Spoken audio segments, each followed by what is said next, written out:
오늘 성경 본문 말씀은 요한복음 10장 11절에서 21절 말씀까지입니다. 오늘 본문을 중심으로 선한 목자이신 예수님이라는 제목으로 말씀을 드리겠습니다. 요한복음 10장 11절 말씀부터 제가 읽겠습니다. 나는 선한 목자라. 선한 목자는 양들을 위하여 목숨을 버리거니와 삭구는 목자가 아니요 양도 제 양이 아니라 이리가 오는 것을 보면 양을 버리고 달아나나니 이리가 양을 물어가고 또 해치느니라. 달아나는 것은 그가 삭군인 까닭에 양을 돌보지 아니함이나 나는 선한 목자라. 나는 내 양을 알고 양도 나를 아는 것이 아버지께서 나를 아시고 내가 아버지를 아는 것 같으니 나는 양을 위하여 목숨을 버리노라. 또 이 우리에 들지 아니한 다른 양들이 내게 있어 내가 인도하여야 할 터이니 그들도 내 음성을 듣고 한 무리가 되어 한 목자에게 있으리라. 내가 내 목숨을 버리는 것은 그것을 내가 다시 얻기 위함이니 이로 말미암아 아버지께서 나를 사랑하시느니라. 이를 내게서 빼앗는 자가 있는 것이 아니라 내가 스스로 버리노라. 나는 버릴 권세도 있고 다시 얻을 권세도 있으니 이 계명은 내 아버지에게서 받았노라 하시니라. 이 말씀으로 말미암아 유대인 중에 다시 분쟁이 일어나니 그 중에 많은 사람이 말하되 그가 귀신 들려 미쳤거늘 어찌하여 그 말을 듣느냐 하며 어떤 사람은 말하되 이 말은 귀신 들린 자의 말이 아니라 귀신이 맹인의 눈을 뜨게 할 수 있느냐 하더라. 아멘. 오늘 본문의 말씀은 설교하기 참 어려운 말씀입니다. 아마 제가 이 본문을 가지고 설교하는 게 처음이 아닐까 싶습니다. 부분 여기에 대한 구절들을 말씀한 적은 있지만은 전체에 대해서 쭉 한 것은 거의 한 40년 거의 처음 아닌가 싶습니다. 오늘 본문은 누구나 알기 쉽고 다 잘 알고 있고 어려운 내용도 없습니다. 오늘 본문은 선한 목자와 삭군 목자에 대한 이야기를 하고 있습니다. 물론 여기서 선한 목자는 예수님입니다. 예수님은 선한 목자다. 오늘 본문에서 이야기하고 있는 내용이고 그것을 말하는 것이 뭐가 어렵겠습니까? 그건 아주 쉬운 일입니다. 무슨 원어적으로도 이야기를 하고 구문을 이야기하고 이런 것은 아주 쉬웁니다. 그것도 안 하고 목사가 설교를 어떻게 할 수 있겠습니까? 그런 건 기본이죠. 그러나 또 한편에 선한 목자라고 하면 저희 같은 목회자들에 대한 것을 또 떠올리지 않겠습니까?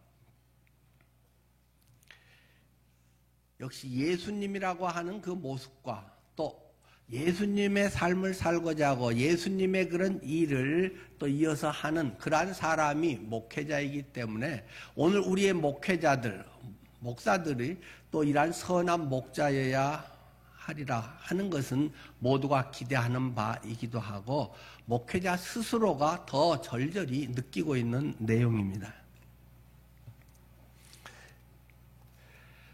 그러나 이 본문으로 설교를 하려면 신앙 양심에 찔려서 설교하기가 어렵습니다. 거의 40년 목회를 하는 동안 늘 갈망하고 갈등하고 있는 내용이기도 합니다. 레미제라블 잔발잔 그 소설의 첫 앞부분에 이런 이야기가 나오지 않습니까? 한 감옥에서 나온 사람이 신부 사제관을 찾아옵니다. 그러면서 하룻밤 재워달라고 하잖아요. 그때 사제가 기꺼이 그를 재워주지요. 그런데 뒷날 일어나 보니까 그 사람은 벌써 떠나고 없습니다. 그런데 얼마 조금 지나서 형사들이 어젯밤에 재워줬던 그 사람을 데리고 옵니다. 이 사람이 어젯밤에 당신의 이런 물건들을 훔쳤는데 우리가 잡아왔습니다. 이거 여기서 훔쳐간 건 맞죠? 라고 확인을 합니다. 그때 신부가 그렇게 대답을 하죠. 아니요, 그것은 내가 준 겁니다. 아니, 당신 내가 이거 은초 때도 줬는데 왜 이 은초 때는 안 가져가고 그것만 가져가서 자 이것도 챙겨가시오 하고 이 사람 도둑 아니라고 말을 해서 본래는 그 이야기가 오래도록 제게 감동으로 남았습니다.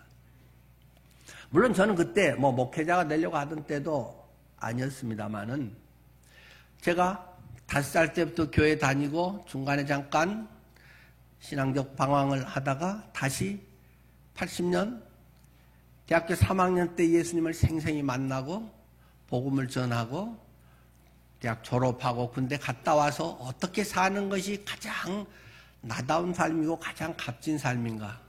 내가 이 평생 살면서 내가 주님 앞에 설 때 그래도 가장 바람직한 길을 나다운 길을 살았다고 하나님 앞에 할 수 있는 것이 무엇인가? 복음 전하는 것이다. 그래서 모든 것 원위치 신학교 입학을 하고 다시 시작을 하게 되었던 것이죠. 그러면서도 이 레미제라블의 이야기가 계속 제 마음에 떠오른 것이었습니다. 근데 저는 사실은 신부가 부럽기도 했습니다. 신부는 참 좋겠다. 의식주 다 제공되지 않냐. 근데 막상 목회를 하면서 세상살이가 그리 만만치 않은 것을 경험하게 됩니다. 결혼할 때부터 마이너스로 시작을 했기 때문에 월급 받으면 늘 한동안은 카드로 현금 서비스 받아서 때우면서 계속 살아야 했습니다. 둘이 맞벌이 했어도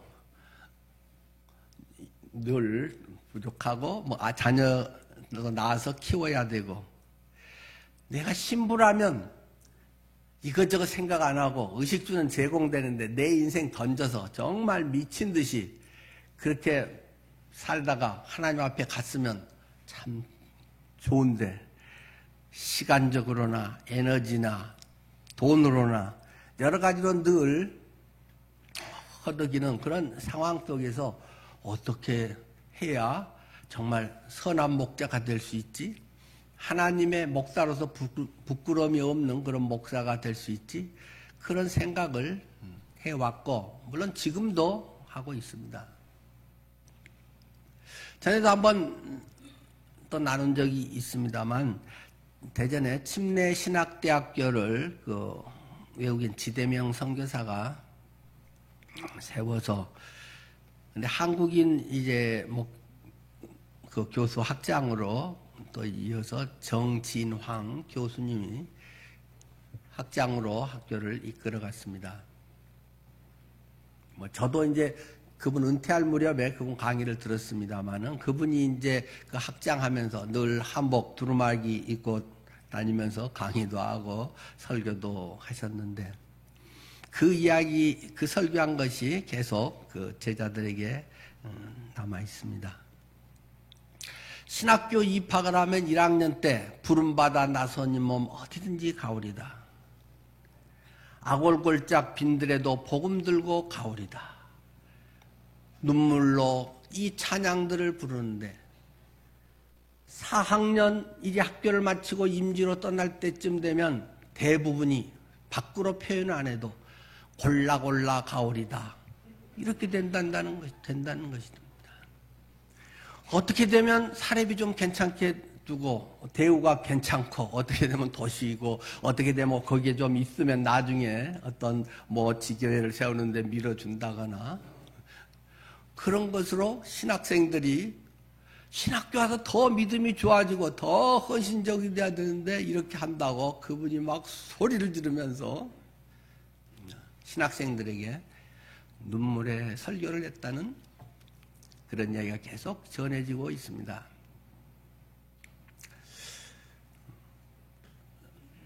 선한 목자, 참 굉장히 좋은 이런 구절인데 우리는 어떻게 해야 하는 것일까요?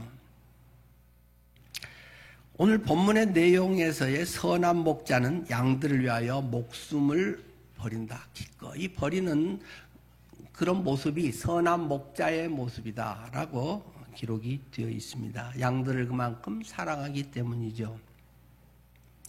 그런데 지금 21세기에 서울이라고 하는 대도시라는 현장에 발붙이고 있으면서 그곳에서 목회하는 나의 삶은 어떠해야 하는 거지? 어떻게 목회해야 하지? 하는 것은 그렇게 접목을 하기가 쉽진 않더라는 것입니다. 그 시대는 사람들이 뭐 이사도 별로 많지도 않고 여러 가지 또 그 1차 산업시대라고 할 만큼 그 2000년 전에는 주로 뭐 대부분이 양치는 것이고 그 꼴 좋은데 데려다가 먹이고 데리고 오고 주로 그렇게 해서 농사 짓거나 뭐 양치거나 주로 이제 이런 일을 하는 것인데 지금은 직업도 천차만별이고 그러면서 직장이 지방으로 발령난다. 또는 외국에 유학을 간다. 뭐 여러 가지 해서 교회를 떠날 일은 얼마든지 많다는 것입니다. 그래서 사람들도 교회에 내 평생력이다, 내 뼈를 묻는다. 이런 의식이 초기에는 많이 있었지만 지금 이런 대도시에서의 이런 상황에서는 별로 그렇게 많다고 할 수는 없을 것입니다. 시대 상황도 굉장히 많이 달라졌습니다. 특별히 제가 목회하면서 우리 교회 안에서도 보면 두 가지 큰 변화가 일어난 때가 첫째는 IMF 때였습니다. 성도님들이 IMF 그 전에는 대체로 맞벌이 하는 가정이 한 30% 정도 됐습니다. 그런데 IMF 이후는 맞벌이 하는 가정이 한 70% 정도가 됐습니다. 그만큼 바쁘고 시간 없고 그러니까 예전에는 신방도 가도 되게 반가워하고 뭐 집에 언제든지도 할 수 있고 많이 그런데 간다고 하면 막 청소를 늦게 해야 되고 퇴근하고 와서 식사 준비해야 되고 하는데 뭐 여러 가지에서의 별로 어떤 그런 마음의 여유도 없고 어떤 그런 신앙적인 그런 여유나 집중하기가 상당히 어려워진 것을 많이 보게 됩니다. 전에는 대신방 같은 경우 초기에는 가면 한 집 한 집을 다 구역장님이 따라다니면서 이제 우리 회장님들이 여기는 어쩌고 저쩌고 이제 해가면서 같이 이제 다닙니다. 거기 가면 이제 커피도 주시고 과일도 주시고 점심 때 되면 꼭 식사 대접을 합니다. 그런데 이것이 조금 지나면서나 IMF나 이제 이렇게 되면서는 한 집 한 집 하는 것이 이제 거의 없어졌습니다. 우리 회 모아서 우리 회 누구네 집에서 이렇게 합쳐서 하고 기도 제목 내면 이제 한꺼번에 쭉 하게 됩니다. 이제 어떤 잘하는 데는 또 반찬 한 가지씩 해와서 같이 점심을 이제 먹고 교제하다가 헤어지고 대체로는 식당으로 이제 집에서는 이제 커피 한 잔, 차 한 잔 하고 과일 하나씩 하면 거의 식당에 가서 이제 먹고 안녕하고 이제 다 헤어지는 게 거의 그 대신방의 그런 흐름이었습니다. 지금은 이제 코로나 이후는 그런 것도 뭐 아예 거의 다 없어졌고 또 여러 상황들에 누가 집에 찾아오는 것도 엄청 부담스럽고 뭐 청소든지 막 후다닥 또 어디 창고에다 막 방에다 넣어놓고 막 빨래 뭐 이런 거 안 갠거든 문 딱 잠고 목사님 그 방에 문 열면 안 돼요 뭐 이렇게 이제 뭐 편하니까 하시는 분들도 종종 있습니다. 가족에 대한 어떤 구체적인 상황, 각 집에 신방을 가면 뭐 말은 안 해도 대체로 딱 파악이 되잖아요. 집에 옛날에는 가족 사진들이 대체로 걸려 있기도 하고 자식 어떠구나 뭐 하면서 가정 분위기 같은 거나 여러 가지를 대체로 쉽게 파악을 할 수 있고 그러면 좀 더 이제 더 알고 친근감 있게 기도라든가 목회에 같이 도움을 아마 더 줄 수 있었던 것 같습니다. 또 여러 가지 상황들에 보면 병원 신방 같은 것은 뭐 코로나 이후는 이제 아예 못 오게도 돼 있고 또 아플 때 참 또 많이 위로가 됩니다만은 그러기 전에도 병원에 가서 어떨 때는 또 간호사들이 되게 뭐 이제 안 믿는 분들이 또 그렇겠지만 여기 들어오면 안 돼요. 나가세요. 막 그렇게 해서 굉장히 매몰차게 하면서 쫓겨난 적들도 몇 번씩 있습니다. 또 성도님들은 원하고 그러는데 어쨌든 가기는 가야 되는데 그러면 밖에서 계단에서 한 30분을 서서 기다리다가 뭐 들어가기도 하고 밖에서 만나기도 하고 핀잔 듣고 저쪽 병원 밖에서 뭐 하기도 하고 뭐 그럴 때도 있습니다.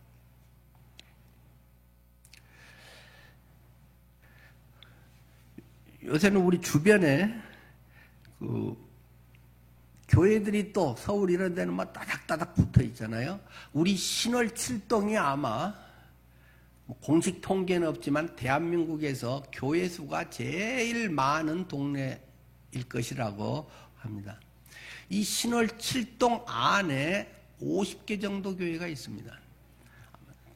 그때 제가 여기 이제 교동협의회 부회장 이런 거 하면서 그러니까 정확하게는 그때 48개였는데 아마 50개 정도 됩니다. 작은 한 동 안에 한 50개 교회가 이렇게 붙어 있는데 내가 평생 이 교회에 뼈를 묻고 평생 여기서 하리라 그런 것들이 얼마나 어렵겠습니까? 그런데도 오늘 여러분께 감사의 말씀을 드립니다. 이제 우리가 다음 달에 창립 40주년을 맞이하게 되면서 어쨌든 개척 창립 당시에 우리 이정자 집사님이라든가 창립 첫 주부터 참석하고 창립한 그 달 또는 저는 이제 창립 개척했던 84년 12월부터 저는 우리 교회 출석해서 청년부 회장을 했었고 86년 1월 1일부터 이제 전임 전도사를 저는 시작을 해서 목회는 이제 한 39년째 우리 교회에 있는 지는 지금 40년 이렇게 됐습니다.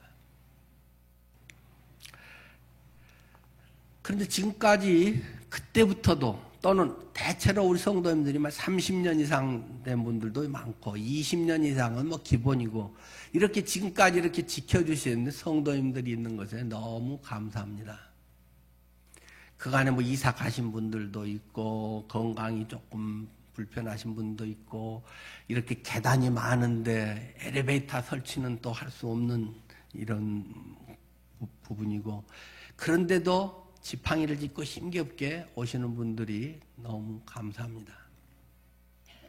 그런데 40년간 다 좋았겠습니까?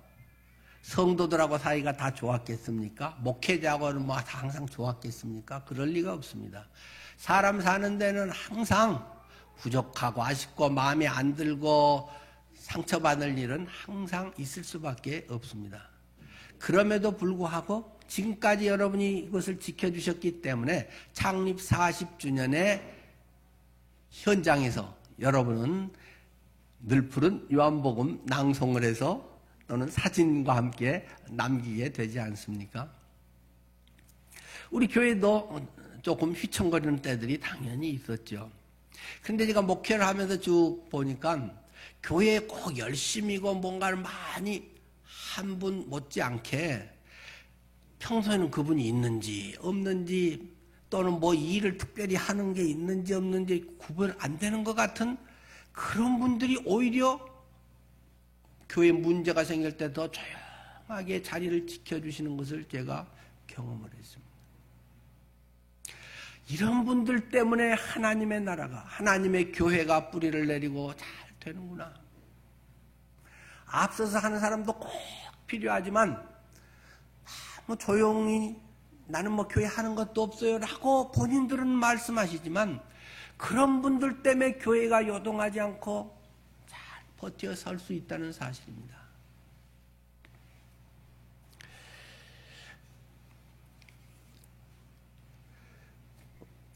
때로는 이제 교회에 이렇게 떠나는 분들이 당연히 있죠. 다양한 원인으로. 그나마 부득이해서 뭐 이사라든가 또는 뭐 발령이 지방으로 난다든가 특별히 뭐 어떻게 많이 아파서 어떻게 된다든가 그런 건 어떠겠어요. 안타까움과 기도로 하지만 그러나 많은 경우 떠날 때 저한테 말하고 떠나는 사람은 50%도 안 됩니다. 오늘 갑자기 보면 안 오다가 한두 줄 빠지다가 뒤로 돌아서 이제 목사는 안테나가 되게 높다. 제가 그런 얘기 하는데 늘 모든 관심이 여기 있기 때문에 누가 뭐 말 몇 마디 해도 금방 안테나에 걸리죠. 뭐 거기서 갔대요 목사님 먼저 어쩌고 그런 얘기도 들립니다. 어떤 분은 이렇게 예배 잘하고 뒤에서 이제 악수하고 이렇게 할 때 목사님 다음 주부터는 못 뵙겠습니다. 정중 인사하고 그저 잠깐만 잠깐만 그냥 들렀다 가실래 해도 괜찮습니다 목사님 하고 악수 한번 하고는 10년 20년 있던 분들이 그냥 떠나가기도 합니다. 근데 그걸 뭐 누가 어떠겠어요. 그러니까 초기에는 제가 교회를 떠나면 그분들께 선물을 사가지고 마지막 신방을 갔습니다. 그 교회 가서 잘 하십시오. 잘 섬기시고 이제 또 여기까지 주님 인도하셨으니까 앞으로는 그것을 통해서 하나님 인도하시겠죠. 같이 이제 기도하고. 근데 그 마지막 신방의 분위기가 연상이 되십니까? 그분이 미안하기도 하고 민망하기도 하고 대체로 그런 경우는 뭐가 마음에 안 들어서 떠나는 경우들이거든요. 선물을 이렇게 주고 민망하지만 그래도 세상에서 단골 떠나는 거하고는 다른 거니까 목회 현장에서는 이렇게 해서 축복하며 보내는 게 맞지 않나 해서 하면 제가 좀 순진한 건 있나 봐요. 저는 그럼 감동할 줄 알았어요. 그렇게 하면 그래도 뭐 좋은 이미지 남길 줄 알았는데 나중에 뭐 그런 분도 있겠지만 계속 나가서 교회 험담하고 김혜영 목사 이래서 뭐 어쩌고 계속 옛날 친하던 집사님들 만나서 밥 먹으면서 이야기하고 그런 경우도 흔합디다. 근데 그건 좀 좋은 건 아닌 것 같아요. 혹시라도 여러분이 어디를 떠나도 전에 있던 교회에 대해서 좀 나쁘게는 안 했으면 좋겠어요. 그때까지는 하나님 그곳에서 날 도우셨다. 그렇게 하시고 또 새로운 데서 잘하면 되지. 혹시 상처받고 서운한 거 있다고 해도 계속 나가서도 막 성도들 친한 사람하고 전화 걸어가지고 아이고 이러고 저러고 해가지고 막 계속 한 6개월간을 고통을 당한 적이 있습니다. 또 어느 분들은 이렇게 안 보여서 뭐 이렇게 이제 아픈가? 외국 갔나? 대체로 이제 뭐 외국 갈 때 말 안 하잖아요. 또 놀러 다니는 거 예배 안 나가는데 미안해서도 그러겠지만 네. 또 그럴 땐 눈치 없이 또 전화하면 또 그렇잖아요. 어쨌든 신고하고 한 사람도 아주 드물게 있지만 대부분은 뭐 하면 이야기 안 하시는 거잖아요. 안 하시잖아요. 그래서 몇 주 빠져서 했더니 들리기로 다른 교회로 떠났습니다. 역시 선물을 사가지고 신방을 했죠. 그랬더니 문 앞에 다른 교회 교회가 딱 붙어 있더라고요. 우리 교회에 붙었던 게 딱 떨어지고 그 담임 목사로서의 마음이 참 묘합니다. 들어가서 이제 예배하고 선물 주고 여기서 잘 섬기세요. 근데 이제 제가 차마 물어보긴 못하겠잖아요. 안 그래요? 근데 그분이 이제 본인도 이제 했는지 지난주에 담임 목사님 오셔서 예배하고 붙여주셨어요.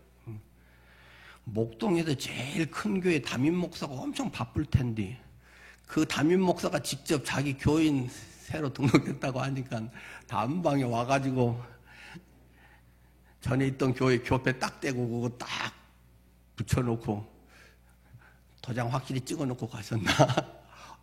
솔직히 좀 아니 목회가 이런 건가? 이래야 큰 교회 되나? 그 아주 미묘한 그런 감정을 뭐 느낀 적도 있습니다.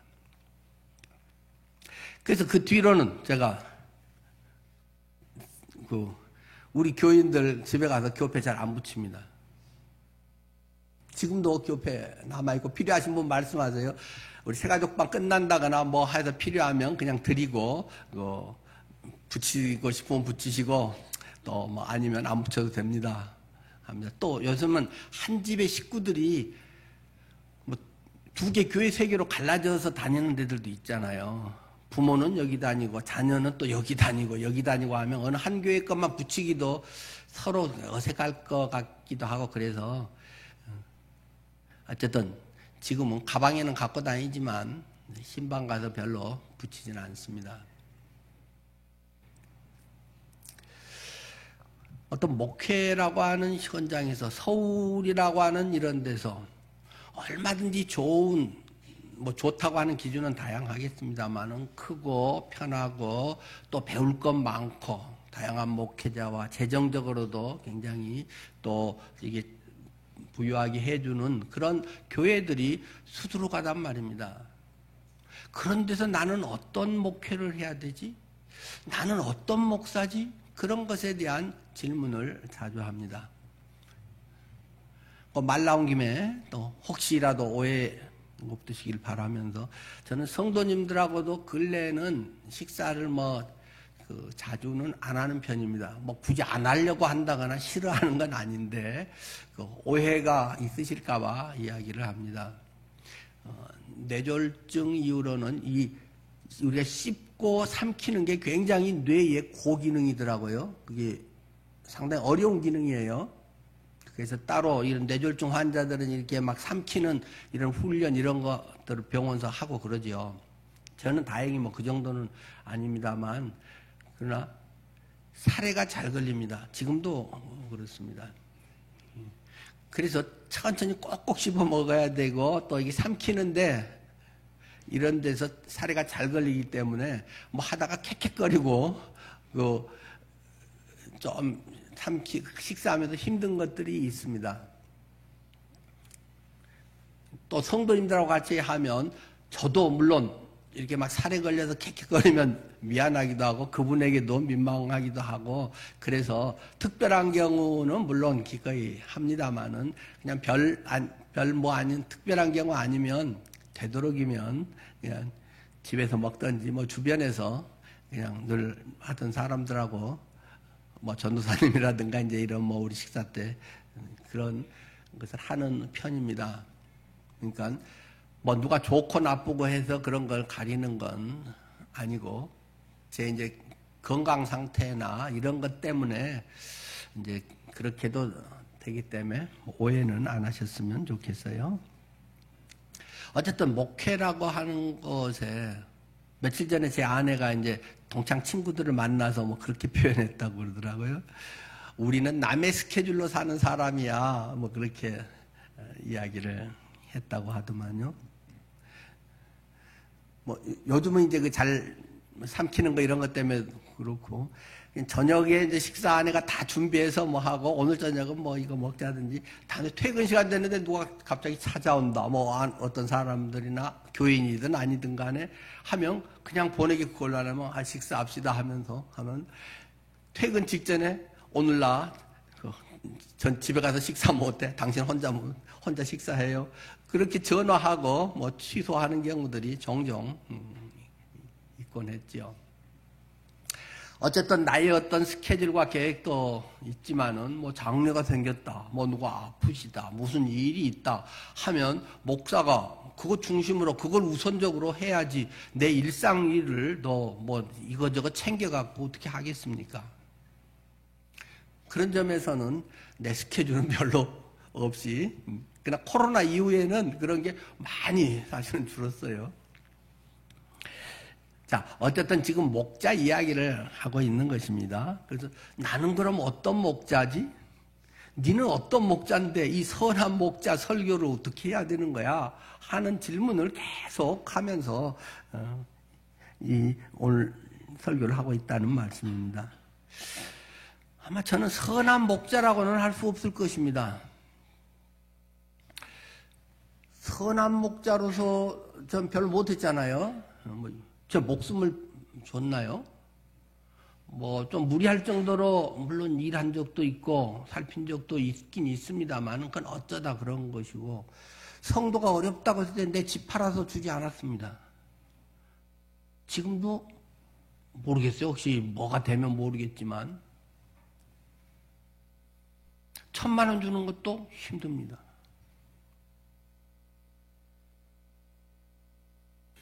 몇백만 원은 줍니다. 교회 헌금 말고요.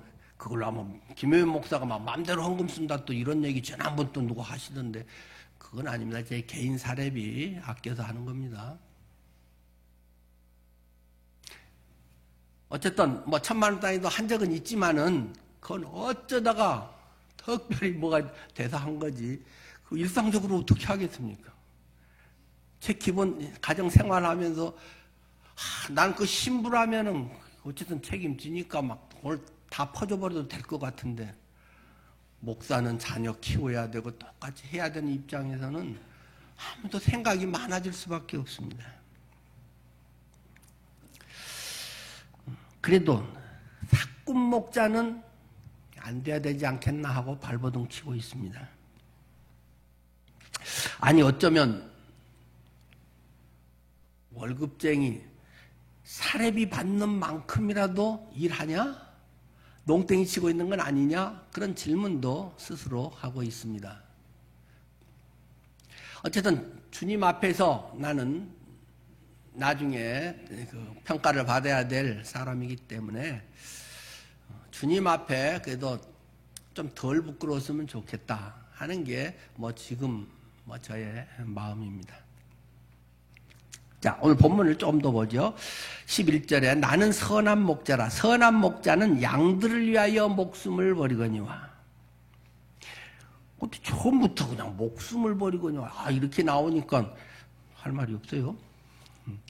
그런데 삭구는 목자가 아니요 양도 제 양이 아니라 이리가 오는 것을 보면 양을 버리고 달아나나니 이리가 양을 물어가고 또 해치느니라. 여기서 삭군 목자는 누구겠습니까? 삭군은 누구겠습니까? 지금 본문에서 말하고 있는 삭군은 바리새인 말하고 있는 것입니다. 우리 목회하는 데서 그냥 월급만 따박따박 받고 지 편하게 뭐 하는 목사냐? 지금 그 이야기는 나중에 뭐 그냥 적용해 뭐 할 수 있는 이야기지만 지금 예수님이 이 이야기를 성경 요한복음 본문에서 말하고 있는 삭군 목자는 바리새인들 얘기하고 있다는 사실을 먼저 기억해 주십시오. 바리새인이라고 하는 사람은 어떤 사람입니까? 바리새라고 하는 말의 뜻은 구별된 이라는 뜻입니다. 구별됐다. 저 사람들은 보통 우리 유대인하고는 틀려. 나면서부터 그렇게 신앙의 길을 흐트러짐 없이 걸어오고 율법을 그렇게 외우고 그런 모습으로 살고 철저히 지키고 이랬다는 이야기를 그렇기 때문에 저 사람들은 구별된 사람이야 라고 해서 바리새인이라는 이름을 붙여줬다라는 것입니다. 사람들은 이 바리새인 하면 신앙이 아주 좋은 사람, 성숙한 사람, 하나님의 권위를 이렇게 부여받은 사람 이렇게 인정을 했다는 것입니다. 그런데 예수님은 그들에 대한 이런 고정관념을 산산조각 내버렸습니다. 저 바리새인들은 싹군들이야. 도둑놈들이야. 지난 본문에서 했죠. 도적이요 강도다. 도적이요 강도는 담치기하고 들어온다. 하면서 계속 바리새인 얘기를 하고 있는 것입니다. 그래서 삭구는 목자가 아니요, 양도 지 양이 아니니까 이리가 오는 걸 보면 웬만큼 하다가 불리할 것 같고 힘들 것 같고 뭔가가 손해될 것 같으면 양을 버리고 도망쳐 버린다. 이리가 그래서 양을 물고 가서 다 양을 해쳐버린다. 달아나는 것은 왜냐? 지 양이 아니니까 그렇다. 사랑하지 않기 때문이다. 그냥 월급쟁이로만 있기 때문이다 라는 말과 비슷하겠죠. 그런데 예수님이 나는 선한 목자라, 나는 내 양을 알고 양도 나를 아는 것이, 나는 선한 목자다 하면서, 선한 목자는 어떤 사람이냐? 목숨을 바치기도 하지만 내 양을 안다. 여기서 안다라는 것은 가끔 말씀드리듯이 체험적으로 안다는 말입니다. 지식적으로 이론적으로 안다는 것이 아니고, 이 기노스코라고 하는 말은 경험을 해봐서 아는 것을 기노스코, 안다라고 여기서 지금 그 단어를 쓰고 있는 것입니다. 내 양을 껴안아보고 볼도 비벼보고 그 아플 때 옆에서 배도 문질러보고 이렇게 하면서 동고동락하는 그런 그 양들을 안다는 것입니다. 그리고 양도 나를 아는 것이. 제가 다시 하면서 이 대목이 새삼 다르게 좀 다가옵니다. 목자는 당연히 양을 알아야지. 근데 양도 나를 아는 것이. 양도 목자가 안다나요? 제 아내가 워낙 말이 없는 사람입니다만 유일하게 약간 쫑알쫑알대면서 불평을 터뜨리는 사람이 접니다. 교회 안에서의 일에 대해서 거의 말 않지만 1년에 한두 번 정도 약간 속상해서 말할 때가 있습니다. 그때부터 늘 제가, 그때는 막 같이 욕하고 이게 같이 편들어줘야 되는데 상담하기 원리서는 그런데, 목사가 그건 또 좀 좋은 것 같지는 않아요. 그래도 목사를 떠나서 남편이라는 입장에서는 막 편들어주고 했는데 어떻게 누구 집사님들을 험담을 하겠어요? 자,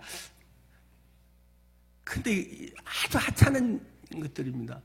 아이고, 누구 집사님은 그렇게 신앙생활 오래 하고 또 나이도 그렇게 늘고 교회 직분도 이렇게 하면서도 자기 것만 딱 한다거나 자기 것도 안 하고 그렇게 해서 아주 약간 얌체같이 미루고 그러면서 불편하게 하고 이런 아주 하찮은 이야기를 할 때가 있습니다. 그럴 때 늘 제가 아주 재미없게 교과서적으로 하는 이야기가, 당신은 부모의 심정이어야 돼. 목회자는 부모야. 부모와 같아. 부모의 심정으로 해야 돼. 근데 제 아내가 담임 목사 아내가 된 때 나이가 36살입니다. 우리 교회 1, 2자매 외에 36살에 담임 목사 사모가 돼서 교회의 모든 상황을 살펴보고 뒤치다거리 하면서 그리 하니까 그 나이에 조금 버겁긴 했겠죠. 목회는 나이와 상관이 없어. 나이 많다고 해서 더 성숙한 것도 아니고, 사회에서 이렇게 잘 나가고 많이 배우고 높은 자리 있고 교양이 많다고 해서 더 훌륭하게 주님을 사랑하는 것도 아니고, 교회는 그런 것과 별로 상관이 없는데요. 그러니까 여러 가지 따지고 생각하기 시작하면 한이 없고 아무것도 못해. 무조건 그냥 부모가 자식 사랑하듯이 기분 나쁜 건 나쁜 거고 속상한 건 내가 속상한 거고 그냥 품고 나갈 수밖에 없는 것이, 집사님 교회 나가시는 게 도움되겠어요? 이런 말 할 수 있겠어요? 만약에 그런 말을 했다 그러면 교회가 얼마나 뒤집어지겠습니까? 목자는 한 영혼은 천하보다 귀한데 99마리 양을 들판에 두고라도 한 마리의 양을 찾아서 헤매서 건져오는 것이 목자인데 이런 말 나오면 막 누가 대답을 할 수 있겠습니까? 뭐라고 할 수 있겠습니까? 나 죽었어 하고 또 그걸 훈련하는 기간이겠죠. 주님께서 계속 그걸 가르쳐 주시는 거겠죠.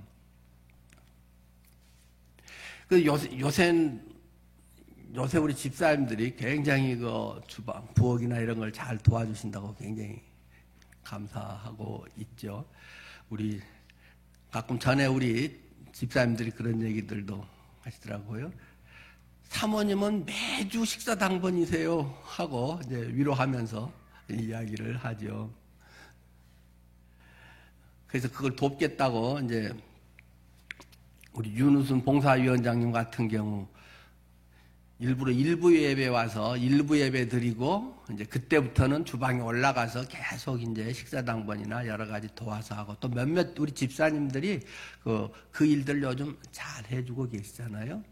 근데 이제 전에는 보면 이제 어떤 팀들은 우리 식사 당번은 그 음식 만들어 놓는 데까지가 우리 일이야 하고 딱 만들어 놓으면 끝. 그 다음에 어떻게 해야 되지? 곳곳에 배분을 하고 그것이 지금 잘 되고 있는지 부족한 것이 있으면 이쪽에 옮겨서 또 이렇게 하고 뭐 여러 가지들에 이제 뭐가 어떻게 되는지 막 때로는 헐떡헐떡 다니다 보면 밥 먹을 시간도 없고 그러다가 그냥 서서 조금 이렇게 하다가 얼른 일해야 되니까 하고 집에 올 때쯤 되면 배가 고파가지고 오늘 정신없어갖고 밥도 잘 못 먹고 그러다 보면 피곤하고 뭐 잘 아시듯이 뭐 결핵도 2번이나 걸려서 배 한쪽은 하얗게 없고 약한 몸으로 그렇게 하고 나서 얼마 만에요? 1년에 한두 번 정도 불평을 할 때가 있단 말입니다. 그러면서 나이와 상관없이 목회자는 부모와 같은 마음이어야 돼. 우리가 따지지 말고 무조건 나 죽었어라고 해야지. 그러면서 이제 되게 미안한 마음이 생기긴 해요. 근데 그러면서 문득 그런 생각이 드는 거예요. 목회자는 부모 심정으로 또 가정을 꾸리듯이 당연히 해야 되고 하지만 성도들은 나를 부모처럼 여길까? 여기 말씀에 보면 양도 나를 아는 것이 목자가 양을 생각하는 것처럼 양들도 목자를 그렇게 생각할까? 나를 영적 부모처럼 생각하는 사람은 얼마나 있을까? 한국 사회는 특히 보면 여자분들은 잘 이렇게도 하는데 저보다 나이 많은 사람들은 한국은 이런 유교적 위계질서가 강해가지고 약간 내리깔거나 약간 뭐 이렇게 하는 성향들이 있단 말입니다. 어디나 한국 사회는 대체로 자기보다 나이 어린 사람들에 대해서는 그런 것에 따른 듯 하면서도 은근히 이게 평가하고 그런 것들이 종종 있습니다.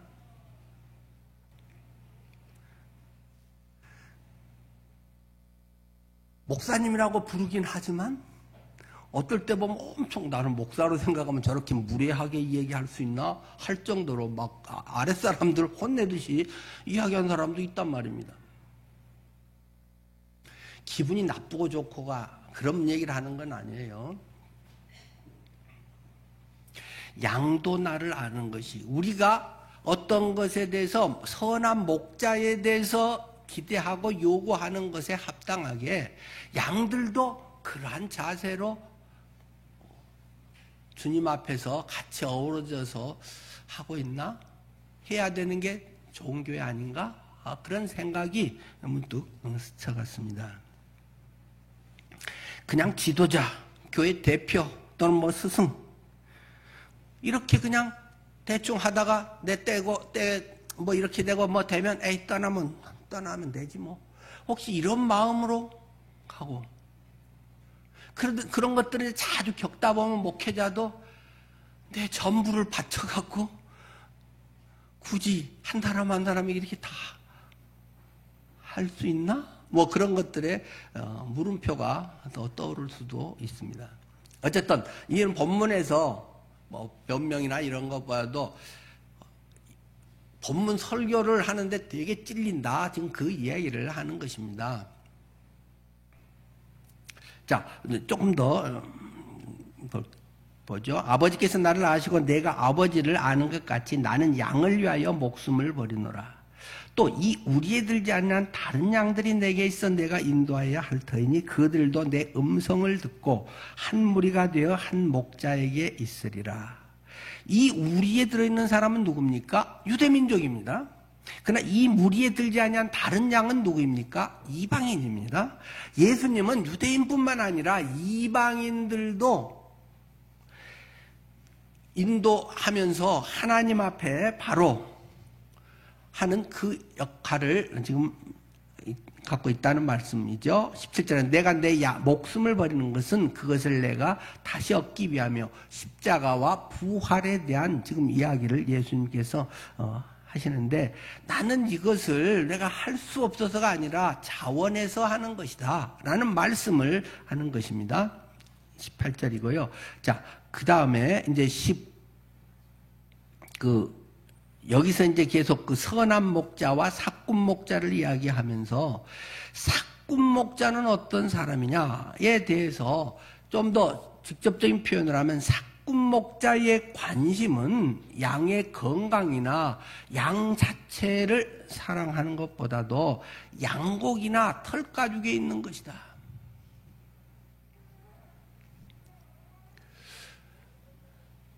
우리 목회의 초점, 성도들의 바라는 기준은 어디에 있어야 하는가? 양의 무게나 숫자에 혹시 우리가 치우치는 건 아닐까? 어떻게 하면 잘 키울까가 선한 목자의 초점인데 삭군 목자는 어떻게 하면 100마리를 200마리 만드냐? 어떻게 하면 60kg짜리를 100kg를 만드냐? 이런 게 초점이란 말입니다. 숫자적으로 나타나는 성공적인 것이 그들의 주로 관심이라는 말입니다. 이 사람이 예수님 믿고 어떻게 변화되어 가는가? 어떻게 하나님의 형상으로 빚어져 가는가? 어떻게 주님의 기쁨을 위해서 이 사람이 살아가고 있는가? 전에는 자기중심인 사람이 하나님을 위해서 저렇게 헌신하고 사랑하고 섬기는 그런 모습이 얼마나 있는가가 우리 교회의 척도요. 주님이 우리에게 이야기하는 것이고 목자에게 하나님이 요구하시는 내용 아닐까요? 흔히 새로운 교회의 후임자들이 부임하면 뭔가를 보여주기 위해서 엄청 애를 씁니다. 그래서 내가 올 때는 교인 몇 명이었는데 내가 몇 년 만에 몇 명이 되게 만들었고 이런 것이 엄청난 능력의 자랑이 됩니다. 전에는 비 오는 비가 새는 여기인데 다 해가지고는 크게 건물을 잘 지었다. 이런 것이 자칫하면 그 사람의 능력과 그것이 목회를 잘하는 것으로 판단되는 것이 21세기의 서울의 현장 아닐까요? 그러니까 새로운 사람을 오면 뭔가를 해서 보여주려고 합니다. 그 교회의 전통과 그 교회가 뭘 사랑하고 뭘 향해서 나왔느냐는 별 관심이 없고 자기가 뭔가 잘하는 것, 자기가 뭔가 짠 보여줄 수 있는 자기가 뭔가 준비되어 있는 걸 가지고 그냥 팡 터뜨리려고 합니다. 몸살이 나는 것입니다, 교회. 그런데 여기에는 성도들에게 매우 큰 책임이 있습니다. 대부분의 교회에서는 성도들이 그것을 요구합니다. 우리 교회 별로 정체가 되고 별로 부흥도 안 됐는데 새로운 목사님이 하고 열심히 하고 잘생기고 또 멋있게 하고 능력이 있고 해가지고 목사님이 몇백 명을 만들어 놓고 그래서 헌금이 많아지고 성도들이 뭐가 초청이 돼가지고 많아지고 삐까번쩍하고 와 우리 교회 부흥했다라고 하기 때문에 목회자는 그 기대를 맞춰줘야 되는 것입니다. 안 그러면 에이 목사님 별 볼 일 없네, 뭐 옛날 목사님보다 못하네, 이런 말은 엄청난 상처란 말입니다. 혹시라도 제 후임자가 앞으로 오면 그런 말은 절대 하면 안 됩니다. 그건 교회를 말아먹게 해주세요, 그런 이야기입니다.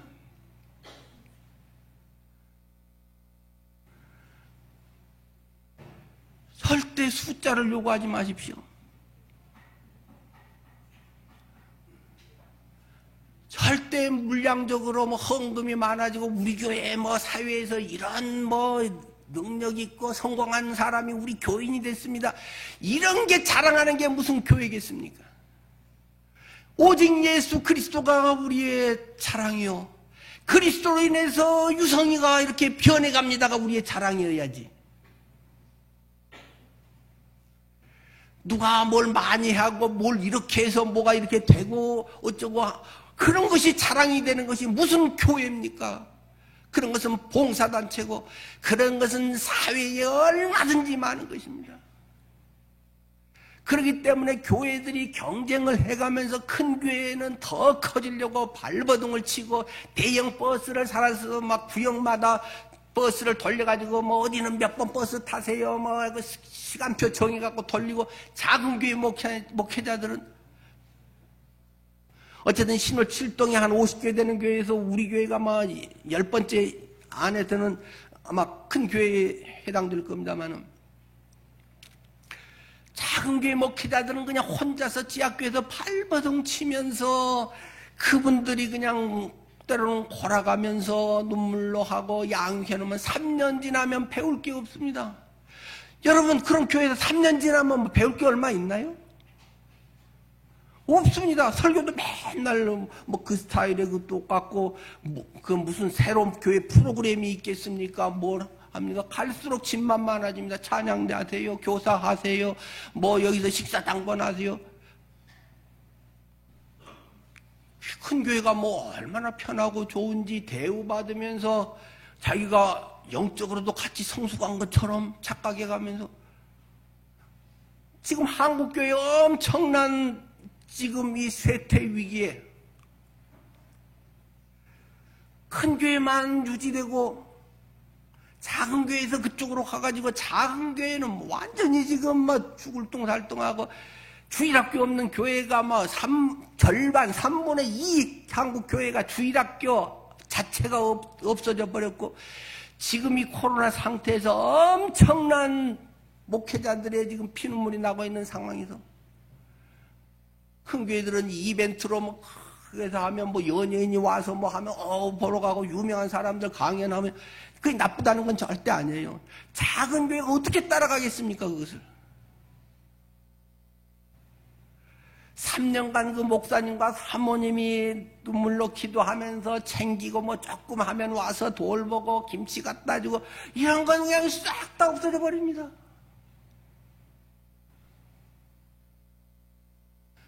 여러분은 목자를 아십니까? 어떤 분들은 누구 떠났는데 목사님 뭐 다시 데리고 와야 되지 않습니까? 제가 이렇게 이야기해도 저는 숫자에 엄청 관심이 많은 사람입니다. 한 사람 떠나면 저는 며칠 잠을 못 잡니다. 제 아내도 합니다. 꼭 자식 잃은 것 같습니다. 그분이 나이가 많든 어쨌든 뭐 건강이 좋든 안 좋든 함께하던 사람이 떠나게 되고, 더군다나 말도 없이 그냥 떠나서 이렇게 하면 가슴이 찢어집니다. 그렇다고 그들 누구한테 말하고 집사님 나 전화했어요 뭐 그런 말을 어떻게 한단 말입니까?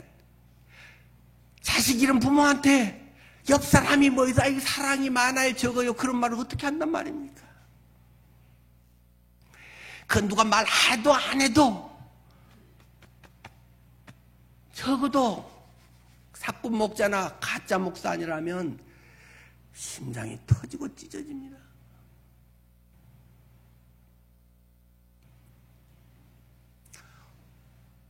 혹시 여러분에게 제가 뭐 자주 전화를 안 하고 관심이 없나 보다 뭐 나한테 그러지 않습니다.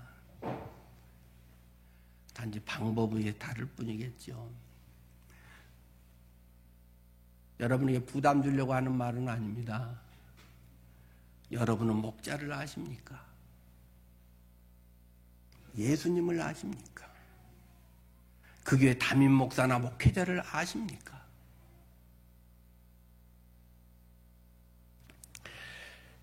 이 이야기를 쭉 하면서 지난 시간에도 말했듯이 두 반응이 있다는 것입니다. 하나는 이런 말을 딱 한다. 이렇게 좋은 말을 하는데 이 삐딱한 사람들은 꼭 있어요. 그가 귀신 들려 미쳐서 졌다 이 소리 하네. 저거 미쳤구만 라고 이야기를 한다는 것입니다. 20절이죠. 또 어떤 사람은 21절이죠. 이 말은 귀신 들린 자의 말이 아니라 귀신하고 멀쩡하구만. 그러면서 나온 이야기가 귀신이 맹인의 눈을 뜨게 할 수 있겠느냐? 왜 귀신이 어떻게 맹인을 뜨게 하느냐? 지금 이게 무슨 얘기 쭉 한다는 거라고요? 9장에 나면서부터 맹인이었던 사람 고친 이야기로 지금 바리새인들에게 알아먹겠냐? 이렇게 말해도 몰라? 그 이야기를 지금 하고 있다는 것입니다.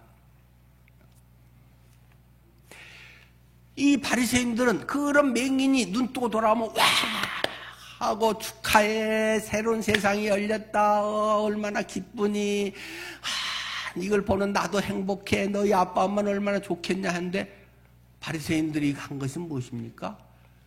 출교하였더라. 쫓아내버렸다는 것입니다. 출교당한 사람과 말만 섞어도 같이 밥만 먹어도 죄인으로 되기 때문에 부모하고 이제 같은 집에 살 수 없게 만들어버렸다는 것입니다. 쫓아내버렸다는 것입니다. 새로운 생명을 얻고 구원받고 새로운 사람이 살아가는 여기서 함께 기뻐해야 되는데 어디 굴러온 돌이 박힌 돌을 빼는 거야 이게. 내가 이 교회에 기여하고 한 게 얼마인데 지혜가 지금 인제 와갖고 뭐 교회에서 뭐 하는 것처럼 해갖고 인정을 받아. 우리 속에 혹시라도 그런 마음이 있으면 주여 제가 바리새인입니다. 저를 불쌍히 여겨주십시오. 그것이 본문의 말씀한 내용 아닐까요? 자, 마무리하겠습니다. 선한 목자는 누구겠습니까? 예수님입니다. 선한 목자는 또 목회자라고도 할 수 있겠죠. 그것뿐인가요? 선한 목자는 여러분 자신입니다. 나는 목사 아닌데 선교사 아닌데 그런가요?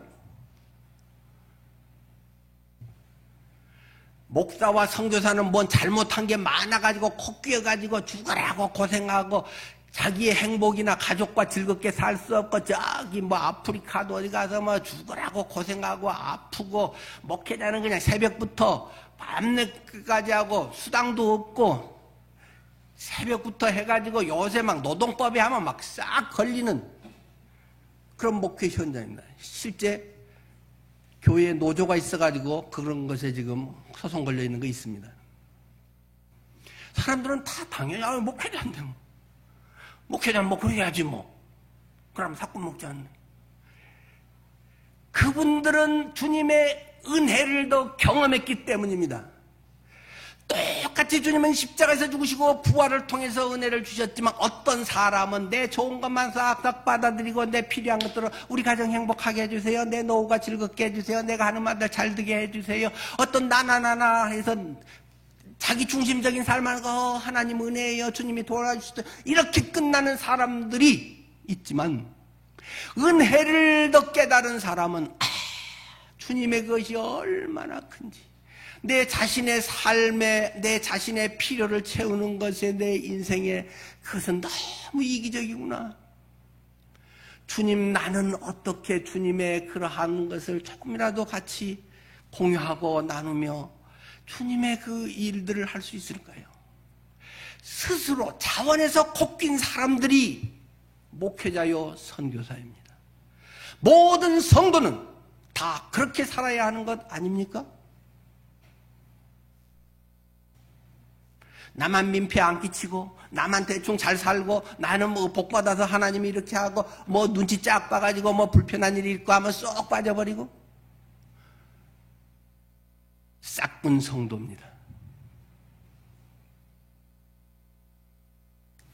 여러분의 삶에 어떤 기준이 선한 목자로 저리 한다. 아이 저 사람은 왜 저 목사는 저래? 하기보다 내가 선한 성도인가? 내가 그렇게 돈 쓰고 시간 쓰고 힘든 일 자원해서 뛰어들어서 욕 얻어먹고 총대 매고 그것이 선한 성도의 삶 아닐까요? 속 편하게 딱 갈라놓고 나는 성도니까 이런 아주 불법적인 아주 천주교가 만들어놓은 평신도와 성직자라고 하는 이 계급을 만들어놓은 이 아주 이원론적인 악한 이것이 종교개혁이 1500년대에 일어났지만 아직도 성도들은 여전히 내 편안주의로 그것을 주장하며 살아가고 있다는 것입니다. 주님께서 우리의 각자 심령에 말씀해 주시기를 구합니다. 남은 내 여생이 하나님 앞에 어떻게 선한 성도로 선한 목자로 살아갈까요? 내 직장에서 어떤 선한 목자가 될까요?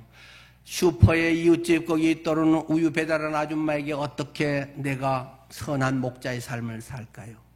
여러분의 현장이 선한 목자의 삶이 되기를 축원합니다. 기도하기입니다.